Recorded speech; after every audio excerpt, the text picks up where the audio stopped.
시편 14편 1절에서 7절까지. 제가 가지고 있는 성경 구약성경 811페이지입니다. 시편 14편 1절에서 7절까지. 우리 천천히 한 목소리로 합독하겠습니다. 어리석은 자는 그의 마음에 이르기를 하나님이 없다 하는도다. 그들은 부패하고 그 행실이 가증하니 선을 행하는 자가 없도다. 여호와께서 하늘에서 인생을 굽어 살피사 지각이 있어 하나님을 찾는 자가 있는가 보려 하신즉 다 치우쳐 함께 더러운 자가 되고 선을 행하는 자가 없으니 하나도 없도다. 죄악을 행하는 자는 다 무지하냐. 그들이 떡 먹듯이 내 백성을 먹으면서 여호와를 부르지 아니하는도다. 그러나 거기서 그들은 두려워하고 두려워하였으니 하나님이 의인의 세대에 계심이로다. 너희가 가난한 자의 계획을 부끄럽게 하나 오직 여호와는 그의 피난처가 되시도다. 이스라엘의 구원이 시온에서 나오기를 원하노다. 여호와께서 그의 백성을 포로된 곳에서 돌이키실 때에 야곱이 즐거워하고 이스라엘이 기뻐하리로다. 아멘. 우리 혼자 걷지 않을 거예요. 같이 찬양팀도 나와서 같이 우리 찬양하겠습니다.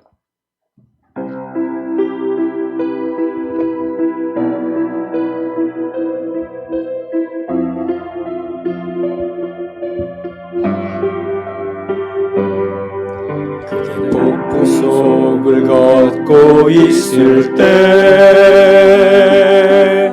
비바람을 마주해야 할 때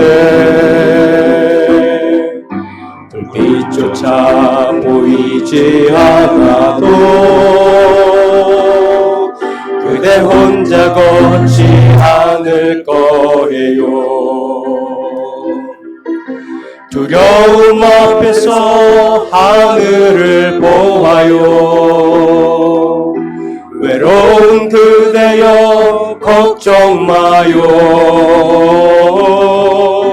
꿈꾸는 그 길을 또 걷고 걸어요. 그대 혼자 걷지 않을 거예요. 폭풍 속을 걷고 있을 때 비바람을 마주해야 할 때 빛조차 보이지 않아도 그대 혼자 걷지 않을 거예요. 두려움 앞에서 하늘을 보아요. 외로운 그대여 걱정 마요. 꿈꾸는 그 길을 또 걷고 걸어요. 그대 혼자 걷지 않을 거예요. 폭풍 속을 걷고 있을 때 비바람을 마주해야 할 때 불빛조차 보이지 않아도 그대 혼자 걷지 않을 거예요. 두려움 앞에서 하늘을 보아요. 외로운 그대여 걱정 마요. 꿈꾸는 그 길을 또 걷고 걸어요. 그대 혼자 걷지 않을 거예요. 두려움 앞에서 하늘을 보아요. 외로운 그대여 걱정 마요. 꿈꾸는 그 길을 또 걷고 걸어요. 그대 혼자 걷지 않을 거예요. 그대 혼자 걷지 않을 거예요. 그대 혼자 걷지 않을 거예요. 아멘. 우리 하나님 앞에 영광의 박수 올리겠습니다. 주님 우리와 함께 하심에 감사합니다. 우리 주님의 이름으로 당신을 환영합니다. 옆사람을 박수로 환영하겠습니다. 주님의 이름으로 당신을 환영합니다. 우리 서로 축복하겠습니다. 몸은 건강하게, 마음은 평안하게, 삶은 행복하게.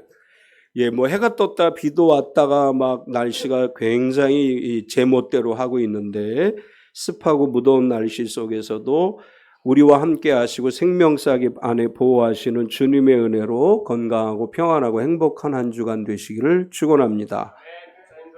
아멘. 주보 있는 걸 읽어드리겠습니다. 하나님의 모습이 비칠 때까지. 아일랜드 선교사 에이미 카마이클은 인도에서 53년간 선교사로 살았습니다.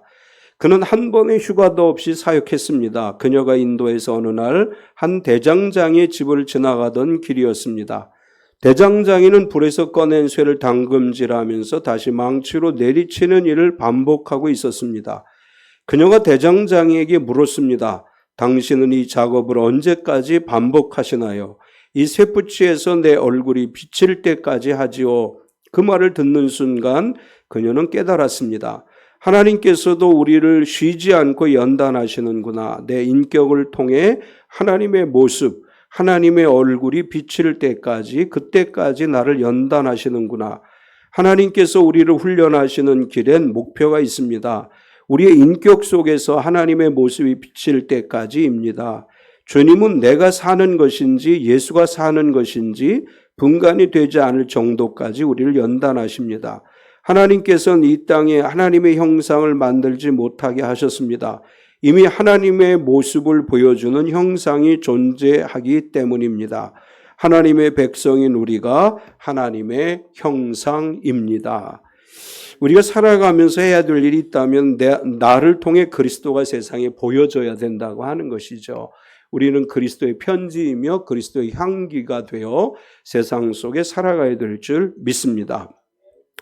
시편 14편은 다윗의 시 인도자를 따라 부르는 노래라고 되어 있습니다.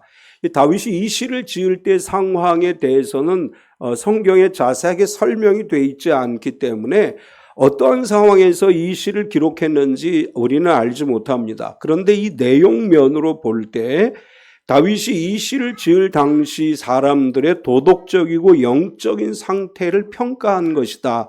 이렇게 볼 수 있습니다.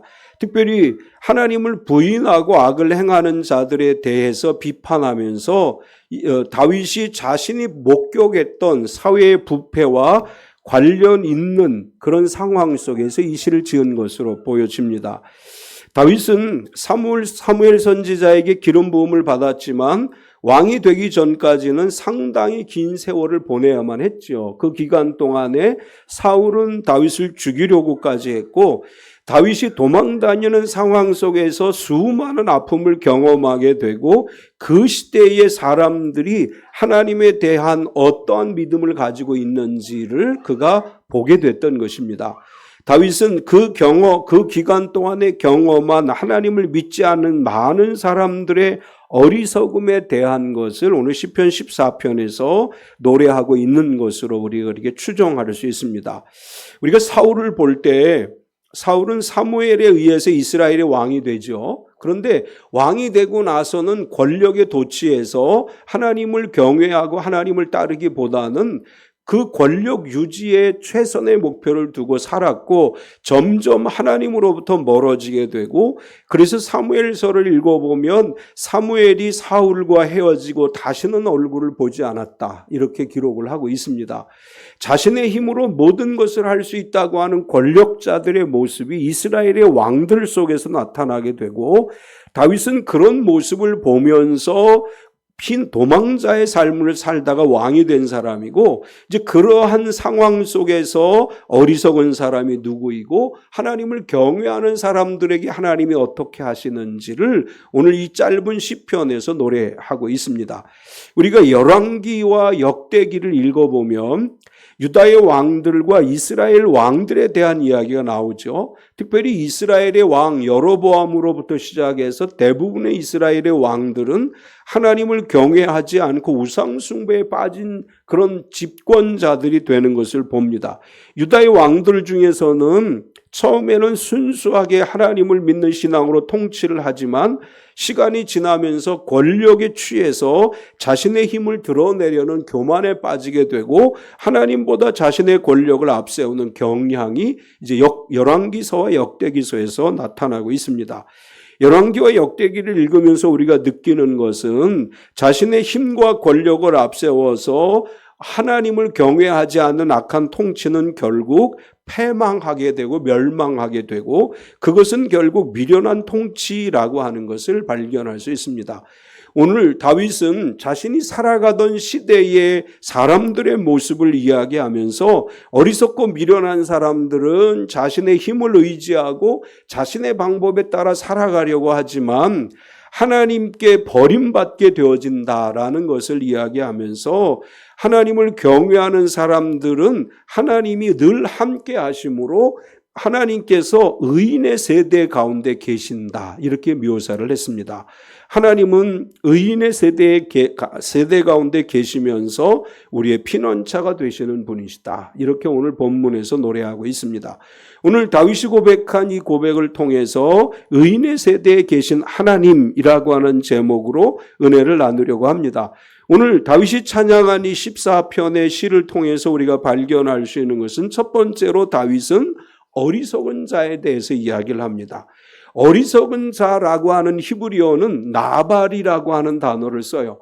이 나발이라고 하는 단어는 어리석다, 무감각하다, 분별력이 없다 이런 의미가 있고 어리석다고 하는 말은 지혜가 없어 어리석고 마음이 무감각해서 무엇이 잘못된 것인지를 모르고 분별력이 없어서 옳은 것을 따라 살지 못하고 자기가 원하는 대로 살아가는 사람을 나발, 어리석다 이렇게 성경은 이야기합니다.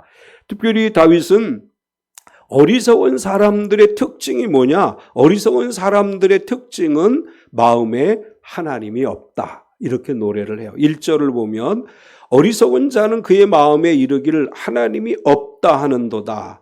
그들은 부패하고 그 행실이 가증하니 선을 행하는 자가 없도다. 성경 전체를 살펴볼 때 어리석은 자라고 하는 히브리어 나발은 이제 이런 의미가 있습니다. 외면적으로는 부귀영화를 최고의 목표로 삼고 살아가는 사람이 어리석은 사람이다. 이렇게 이제 표현되어지고 있습니다. 하나님이 없다고 생각하는 사람은 마음에 하나님이 없기 때문에 자신의 이익을 위해서는 다른 사람의 생명을 빼앗는 것도 이제 주저하지 않죠. 하나님이 없다고 생각하는 어리석은 사람은 자신의 힘과 권력을 이용해서 타인을 죽여서라도 빼앗아서 자기가 갖고 싶은 것을 가지려고 하는 사람, 이런 사람이 어리석은 사람이고 어리석은 사람들은 하나님이 없다고 생각하기 때문에 하나님의 말씀을 믿고 의지하지 않고 자기 이익만을 위해서 자기 마음대로 살아가는 사람이 어리석은 사람이다. 또 히브리어 나발이라고 하는 단어가 갖고 있는 또 다른 의미는 하나님과 언약 관계에 있지 않은 자라고 하는 뜻입니다. 이스라엘 사람들은 스스로 이렇게 이야기하죠. 우리는 언약 백성이다. 이렇게 이야기를 해요. 그런데 나발이라고 표현되어진 어리석은 자들은 그 마음에 하나님과 언약이 없다는 거예요. 하나님과 언약이 없다는 말은 하나님의 말씀이 그 안에 없다고 하는 것이고 하나님의 말씀과 언약이 그 안에 없기 때문에 자신의 삶의 목표를 위해서 이기적인 삶을 살아가는 것이고 이제 그렇게 살아가는 사람, 언약의 말씀을 믿지 않고 언약을 따라 살지 않는 사람은 어리석은 사람이고 반면에 그 마음에 하나님의 말씀이 있고 하나님의 언약을 믿고 살아가는 사람은 지혜로운 사람이다. 이렇게 성경은 이야기합니다. 어리석은 사람은 그 마음에 하나님이 없기 때문에 다윗은 또 이렇게 얘기하죠. 선을 행하는 자가 없다. 이렇게 노래해요. 1절 뒷부분에 보면 그들은 부패하고 그 행실이 가증하니 선을 행하는 자가 없도다. 3절에도 보면 이렇게 이야기해요. 다 치우쳐 함께 더러운 자가 되고 선을 행하는 자가 없으니 하나도 없도다. 어리석은 자는 마음에 하나님이 없다고 생각하기 때문에 선을 행할 필요성을 느끼지 못하는 거예요. 우리가 왜 선을 행하느냐? 우리 마음에 하나님이 계시기 때문이에요. 우리가 왜 선을 행하려고 하느냐? 우리 안에 말씀이 있기 때문이에요. 그런데 그 마음에 하나님이 없다면 굳이 선을 행해야 될 필요를 느끼지 못한다고 하는 것입니다. 물론 하나님이 없다고 생각하면서도 선을 행하려고 노력하는 사람들은 분명히 있지만 하나님이 마음에 없다고 생각하는 사람들은 누가 그 마음을 주관하느냐? 사탄이 주관을 해요. 사탄이 그 마음을 주관하기 때문에 선을 행하지 않고 수단과 방법을 가리지 않고 자신의 목적을 달성하려고만 합니다. 선은 하나님께 속한 사람들만 하나님에 의해서 이루어질 수 있는 것입니다. 다르게 말하면 하나님의 도움이 없이는 선을 이룰 수가 없는 거예요. 우리 마음에 하나님이 있어야 선을 행할 수 있고, 포괄적으로 선이라고 하는 것은 하나님의 뜻을 행하는 것이다라는 의미가 있습니다. 우리가 하나님을 믿을 때 예수 그리스도의 보혈로 죄와 악을 사함을 받게 되고 하나님께서 우리 마음을 주관하시기 때문에 하나님의 뜻인 선을 행하는 삶을 살아가게 되는 것입니다.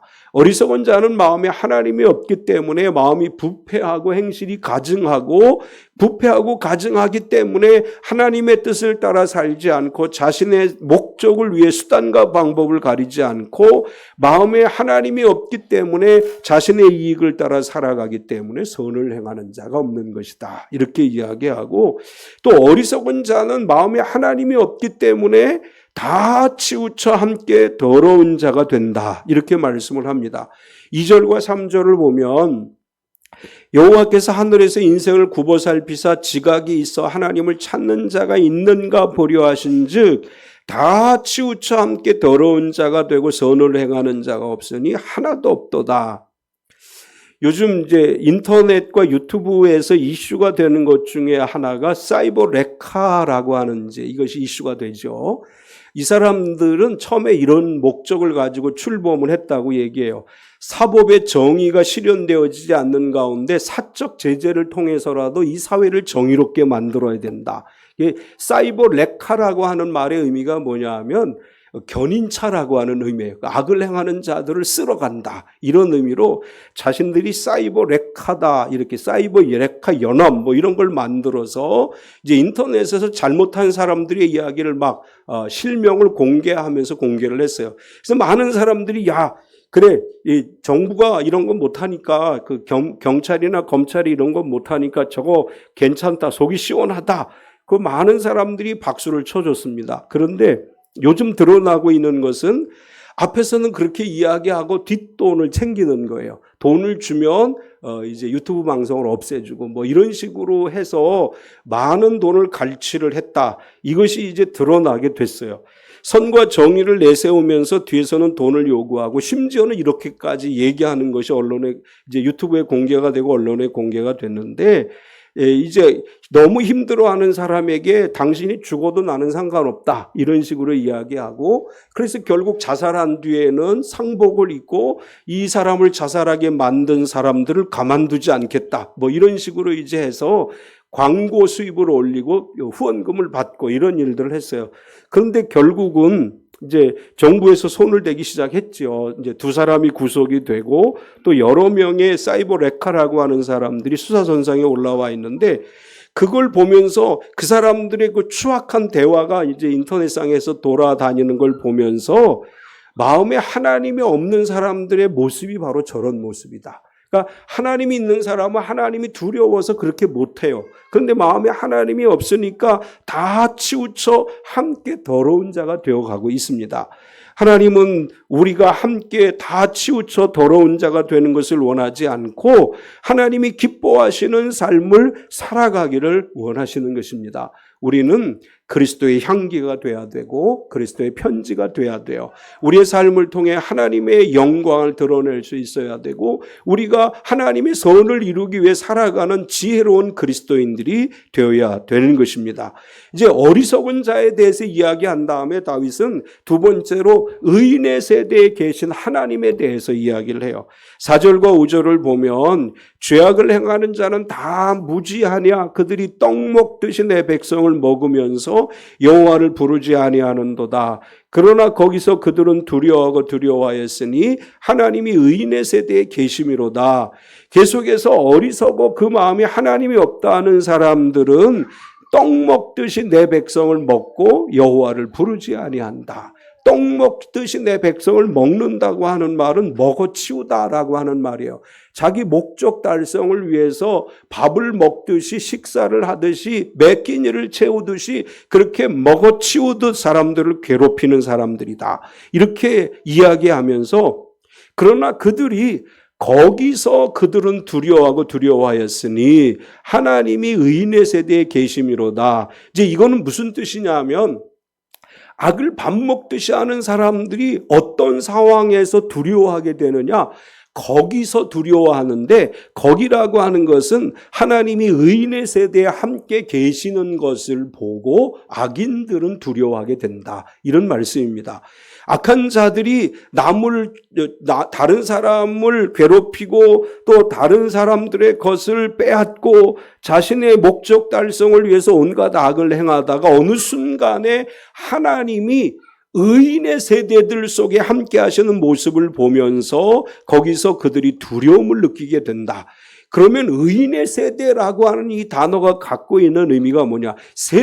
의인의 세대라고 하는 이 세대라고 하는 히브리어의 의미가 뭐냐? 이것을 해석할 때 첫 번째는 자녀라는 의미로 해석을 합니다. 여기서 사용되어지는 세대라고 하는 말은 자녀들이라고 하는 의미를 포함하고 있어요. 그래서 하나님은 의인의 세대 가운데 거하신다고 하는 이 말은 하나님은 하나님의 자녀, 의로운 하나님의 자녀들 속에 거하면서 그들을 도와주고 그들에게 함께 하신다. 이런 의미예요. 하나님이 없다고 생각하는 사람들이 하나님을 믿는 성도들에게 악을 행해요. 그런데 어느 순간에 보니까 하나님이 의인의 세대, 다르게 말하면 하나님의 자녀들 속에 오셔서 하나님이 함께 하시는 모습을 악한 자들에게 드러내 보이실 때 악한 자들이 두려움을 느끼게 된다라고 하는 말입니다. 하나님은 하나님의 자녀인 우리들의 삶 속에 함께 하시는 줄 믿습니다. 우리의 가정이 의인의 세대예요. 우리의 삶이 의인의 세대예요. 하나님이 우리 가운데 오셔서 우리를 도우시고 함께 하시는 것을 악한 자들이 보게 될 것이고 그러한 모습 속에서 사람들이 두려움을 느끼게 될 것이다. 두 번째, 세대라고 하는 말은 공동체, 집단이라고 하는 의미를 갖습니다. 세대라고 하는 말은 특정한 공동체를 의미하는 말로 사용되어지고 있는데 의인의 공동체라고 이야기하면 그건 오늘날 교회를 이야기하는 것입니다. 예수님을 구세주로 고백하는 믿음의 공동체인 교회 속에 하나님이 함께 하십니다. 우리 교회 가운데 하나님이 함께 하시는 줄 믿습니다. 이 예배 가운데 하나님이 함께 하시는 줄 믿습니다. 사탄이 가장 두려워하는 것은 교회 공동체지요. 그래서 사탄은 가장 먼저 교회를 공격합니다. 교회 공동체가 쓰러지기를 원하기 때문에 다양한 방법으로 교회 공동체를 공격하고 교회 공동체를 쓰러뜨리려고 해요. 그런데 하나님이 이 교회 공동체 안에 계실 때 하나님의 보호하심이 있기 때문에 쓰러지지 않고 견고하게 세워지는 교회로 하나님이 우리를 붙들어 주실 줄 믿습니다. 역사적으로 보면 많은 교회들이 성령 충만한 공동체에 있을 때는 강한 힘을 발휘하죠. 그런데 시간이 지나면 점점 힘을 잃어버려요. 하나님께서 교회 공동체 가운데 계시다가 교회가 하나님의 뜻에 합당하지 않게 살아가고 하나님이 원하지 않는 일을 할 때 힘을 잃어버리게 돼요. 우리는 힘을 잃어버리는 공동체가 아니라 주님 오시는 날까지 하나님이 의인의 세대, 의인의 공동체에 함께 하심을 누리며 그 하나님의 역사를 이루는 교회, 참빛교회인 줄로 믿습니다. 우리가 올바른 신앙 고백을 해야 되고 성령 충만한 교회 공동체가 될 때 사탄은 감히 교회를 무너뜨리지 못합니다. 참빛 공동체가 사탄이 감히 공격할 수 없는 예수님을 구세주로 고백하는 공동체이고 성령 충만한 공동체임을 믿습니다. 예수님은 우리의 구세주이십니다. 예수님 우리에게 성령으로 세례를 주십니다. 예수님 우리의 모든 질병을 치료하십니다. 예수님은 다시 오실 재림의 왕이십니다. 우리가 이 믿음으로 굳건하게 서서 성령 충만한 공동체가 될 때 주님 오시는 날까지 살아있는 교회가 되고 이 교회를 통해 하나님 놀라운 일을 이루실 줄로 믿습니다. 세대라고 하는 말의 세 번째 의미는 시기 또는 때라고 하는 의미가 있습니다. 세대라고 하는 히브리어가 도루라고 하는 단어를 쓰는데 이 단어는 시간적 개념으로 출생에서 죽음까지 한 인간의 생존 기간을 의미하거나 어느 특정한 기간, 어느 때를 의미하는 것입니다. 여기서 의인의 세대라고 하는 말을 시기라고 하는 말로 번역할 때 하나님은 우리가 태어나서 주님 품 안에 안길 때까지 믿음으로 살아가면 함께 하신다고 하는 것이고 어느 특정한 때에 하나님께서 우리 가운데 함께 하시는 모습을 악한 자들에게 보여주셔서 악한 자들이 더 이상 하나님의 자녀들과 교회 공동체와 믿음의 사람들을 공격하지 못하도록 지켜주신다라고 하는 말씀입니다. 지금 우리에게 여러 어려움들이 있지요. 이 어려움 속에 있을 때 지금이 하나님이 의인의 세대에 함께 하시는 때, 지금이 우리에게 그 주어진 때인 줄로 믿습니다. 하나님께서 우리의 삶의 현장에 친히 함께 하셔서 악한 자들이 하나님 우리와 함께함을 발견하고 두려움을 느끼고 자신들이 하던 일을 멈추게 되고 하나님의 선한 역사가 우리의 성도의 삶 가운데 이루어질 줄로 믿습니다. 세 번째는 다윗은 의인의 세대 가운데 계신 하나님은 피난처이신 하나님이시다. 이렇게 이제 말씀을 하고 있습니다. 어리석어서 하나님이 없다고 생각하는 사람들로 인해서 고통당하는 현실을 바라본 다윗은 하나님은 의인의 세대에 함께 하심으로 악한 자들이 두려움을 느끼게 될 것이다. 이렇게 선포하고 나서 너희 가난한 자의 계획을 부끄럽게 하지만 악한 자들은 너희 가난한 자들의 계획을 부끄럽게 하지만 오직 하나님은 너희의 그들의 피난처가 되셔서 도우시고 함께 하신다. 이렇게 다윗은 노래합니다. 여기서 피난처가 되신다고 하는 말이 갖는 의미는 악한 자들의 손에서 벗어나게 하신다. 이런 뜻이 있어요. 6절을 보면 너희가 가난한 자의 계획을 부끄럽게 하나 오직 여호와는 그의 피난처가 되시도다. 가난한 자의 계획을 부끄럽게 한다는 말은 하나님이 없다고 생각하는 미련한 자들이 하나님을 경외하는 사람, 또 하나님을 경외하지 않더라도 억압과 핍박을 당하는 사람들이 그 가운데서 일어서려고 여러 가지 계획을 하고 진행을 할 때 그것을 무너뜨리려고 한다. 이런 뜻이에요. 악한 자들은 자신의 목적 달성을 위해서 수단과 방법을 가리지 않고 사람들이 세운 계획과 그들이 하려고 하는 일들을 다 이제 부끄럽게 만든다. 여기 부끄럽게 만든다라고 하는 말, 부끄럽게 하다라고 하는 말은 창피를 주다, 박살을 내다 그런 뜻이에요. 약한 사람들 또 사회적으로 소외된 사람들이 그 소외된 상황 속에서 일어나려고 할 때 또 하나님을 경외하는 사람들이 그 상황 속에서 하나님의 뜻을 이루기 위한 계획을 세우려고 할 때 악한 자들, 하나님이 없다고 생각하는 자들, 어리석은 자들은 그것을 부끄럽게 만든다. 창피를 주고 박살을 내려고 하지만 하나님은 그런 가운데서 피난처가 되사 그들을 도와주시는 분이시다. 이렇게 다윗은 노래합니다. 악한 자들의 손에서 그들의 악한 계획에서 우리를 지켜주시고 그들이 우리의 계획을 무너뜨리려고 할 때 하나님께서 그들의 손에서 우리를 벗어나게 하시고 하나님의 은혜 가운데 살아가게 하실 줄 믿습니다. 계속해서 다윗은 시온에서 구원이 나온다 이렇게 노래를 합니다. 7절 앞부분에 보면 이스라엘의 구원이 시온에서 나오기를 원하도다. 여호와께서 그의 백성을 포로된 곳에서 돌이킬 때에 야곱이 즐거워하고 이스라엘이 기뻐하리로다. 이 말의 의미는 시온에 좌정하신 하나님께서 성전으로부터 세상으로 나오셔서 주의 백성들을 구원하신다라고 하는 말입니다. 이 말은 히브리인들이 가지고 있는 전통적 사고방식으로 성전으로부터 구원이 흘러나온다 이런 의미예요. 하나님은 성전으로부터 세상 가운데 하나님의 구원의 은혜를 내려주셔서 사탄의 전략을 무력화시키시는 분이시다. 오늘 예수님을 믿지만 교회를 안 다니는 사람들이 점점 많아지고 있죠. 제가 화요일 날인가 은행에 볼 일이 있어서 이제 은행에를 갔어요. 거의 은행 갈 일이 없는데 특별히 갱신하고 할 때 이제 은행에 가야 되는데 이제 은행에 가서 이렇게 이제 그 은행 직원하고 일을 하다가 물어봤어요. 혹시 미안하지만 교회 나가십니까? 이렇게 물어봤어요. 그랬더니 저 죄송한데요. 카톨릭에서는 냉담자라고 하지요. 저 지금 그런 상태예요. 이렇게 얘기해요. 카톨릭에서 냉담자라고 하는 건 뭐냐면 성당을 다니다가 이런저런 이유로 나오지 않는 사람들을 불신자라고 하지 않고 냉담자. 지금 좀 뭐랄까 이렇게 무슨 기간을 갖고 있는 거다. 이제 그래서 냉담자라고 부르는데 그분이 그렇게 얘기해.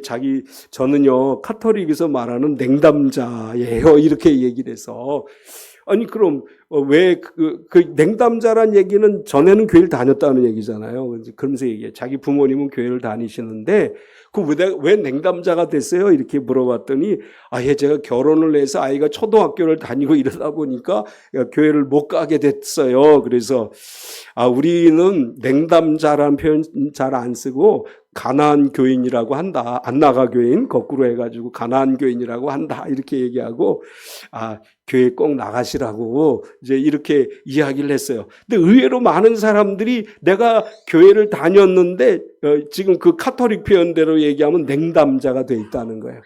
이제 많은 사람들이 하나님의 구원이 성전으로부터 흘러나오고 이 구원의 은총을 입어야 하나님의 은혜가 우리 가운데 임한다는 것을 확신하지 못하기 때문에 이제 그렇게 안 나가 교인이 되어 있는 것이죠. 이스라엘 백성들이 하나님을 경외한다고 이야기하지만 그들이 때로는 하나님이 아닌 세상을 따라 살아가는 모습이듯이 우리의 모습이 그런 모습이 아니라 성전으로부터 하나님의 은혜가 흘러넘쳐나고 성전으로부터 구원의 은혜가 우리 가운데 임함을 믿고 구원은 오직 예수 그리스도의 그 이름에서만 나옴을 믿고 구원신앙으로 교회에서 흘러나오는 생수로 말미암아 살아가는 성도가 되어야 될 줄 믿습니다. 마지막으로 포로된 것에서 돌이키신다 이렇게 선포합니다. 7절 뒷부분에 보면 여호와께서 그의 백성을 포로된 것에서 돌이키실 때에 야곱이 즐거워하고 이스라엘이 기뻐하리로다. 포로가 됐다고 하는 말은 현재 억압을 당하다라고 하는 말이에요. 이제 포로라고 하는 개념이 유대인들에게는 애굽에서의 포로, 바벨론에서의 포로 이제 이런 개념이 있죠. 억압당하는 상태를 이야기하죠. 오늘 이 시대를 살아가면서 우리는 억압된 상태에서 살아가는 경우들이 있죠. 이런저런 이유들로 내가 속해 있는 삶의 현장에서 여러 가지 억압의 상황에 놓일 때가 있어요. 영적으로 정신적으로 억압을 당한 모든 사람들이 성전에서 흘러나오는 생수와 은혜의 강물을 마시고 은혜 가운데 살아가게 될 때 의인의 세대 가운데 거하시는 하나님께서 우리를 그 억압 속에서 해방시켜 주시고 하나님의 은혜를 누리게 하실 줄로 믿습니다. 살아가는 삶의 현장에서 자신이 어리석은 줄 모르고 스스로 지혜롭다고 생각하면서 하나님을 인정하지 않고 자신의 능력을 과신하고 아나무인격으로 행동하는 많은 사람들이 있지만 우리는 하나님이 우리의 피난처이심을 믿습니다. 성전으로부터 생수의 강이 흘러나오고 성전으로부터 구원의 은총이 우리 가운데 흘러나옴을 믿습니다. 우리는 이 세상의 어리석은 자들의 모습을 본받지 말고 하나님의 신실하심을 보고 하나님께서 의인의 세대 가운데 오늘도 우리 가운데 함께 하심을 믿고 세상은 치우쳐 더러운 자가 되고 하나님을 찾지 않지만 우리는 하나님의 자녀요, 또 믿음의 공동체요, 지금 이 순간 나와 함께 하시는 하나님을 믿고 그 이름 가운데, 그 은혜 가운데 늘 자유함을 누리고 하나님 안에서 복된 삶을 누리는 저와 여러분 되시기를 축원합니다. 참 좋으신 하나님 감사합니다. 오늘도 우리가 주의 말씀을 듣게 하심을 감사합니다. 다윗이 바라본 세상은 미련하고 어리석은 것이었고 그들은 하나님이 없다고 생각하기 때문에 악을 행하고 있다. 다윗은 그렇게 고백하면서, 그러나 하나님은 의인의 세대 가운데 함께 하시면서 피난처가 되어주시고 성전으로부터 구원의 생수, 은혜의 생수가 흘러 넘치게 하사 우리로 하여금 하나님의 보호를 받게 하심을 노래했습니다. 우리는 하나님께서 오늘도 우리의 세대 가운데, 우리의 삶 가운데 함께 하심을 믿습니다. 예수 그리스도가 나의 구세주이심을 믿사오니 믿음의 공동체로 우리가 굳건하게 서서 하나님의 의를 이루어가는 참빛교회, 하나님의 선을 이루는 참빛교회, 하나님의 선을 이루어가는 참빛 가정이 되게 하여 주시옵소서. 예수님의 이름으로 기도드리옵나이다. 아멘.